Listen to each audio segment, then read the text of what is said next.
If he arrived home from a date or an evening out with friends and found that no one was in the darkened house, he wouldn't enter. Rather, he would sit in his car, waiting for his mother or his younger brother to return. Sometimes he would sleep in his car all night. Feeling the ease now in the presence of the soft-spoken, friendly doctor, the man talked about a mother who had been married 5 times and a father whom he had seen only rarely. He spoke of his penchant for driving too fast and drinking too much, of his fear of graveyards, and his frustration that he hadn't really made anything of his life. Though he was now an adult, he continued to live in an adolescent fantasy world. Someday, he told the doctor, he hoped to be the head of a big motion picture company earning millions of dollars. It didn't seem to occur to him that his 9th-grade education prepared him for little else but the menial jobs he had worked at in recent years. In many ways, the man was still a boy, still afraid.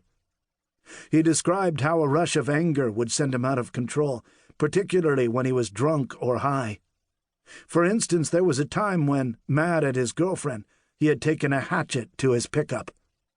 "I just went outside, pulled it into the driveway, turned my stereo up as loud as it would go, and started really fucking up my truck. I knocked all the windows out and put dents in the doors and hood and the fenders.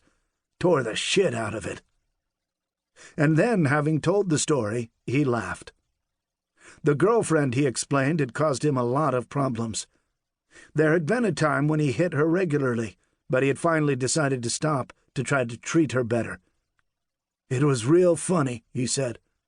"When I was beating her up, she was a real good girl. But when I slacked off, she really got mouthy again, turned into a real bitch." He didn't tell the doctor about the time he had forced her to stand in front of the kitchen door so that he could throw knives at her like he'd once seen a man do in a carnival act, or how he had once placed a dog collar around her neck and forced her to spend an entire night naked in the front yard, tied to a tree by a leash. He didn't want to talk about his sexual habits, and the doctor didn't press the matter. And when the doctor asked questions that required answers that were too revealing or too embarrassing, he simply lied. Lying was something, he admitted to the doctor, he had been doing all his life. "When you were a kid," the doctor asked, "did you ever do anything like kill an animal?" "Nah." "Oh, I might have when I was younger. Maybe a frog or something like that," he said. A girl who grew up in the same neighborhood with him remembers differently. She recalls watching him chase stray cats through the alley near her home, seeing him catch them and disembowel them with his pocket knife. The man had told friends how his father would return home drunk and beat him for no reason. But when the doctor asked him about this, he said he could remember only one occasion when his father had even spanked him. On the other hand, he said, he had regularly watched as his father beat up his mother. He indicated that he believed too much in spirits and things, but did not go so far as to admit that he was involved in any form of organized Satan worship, the way some people had been saying. He didn't know that some things he had written had been sent to an expert on cults and devil worship for analysis. The expert had stated that the symbols were like those he'd seen associated with satanic writing, and one of the phrases he was able to translate made reference to a lady of darkness. The man was 25 years old when he first talked with the doctor.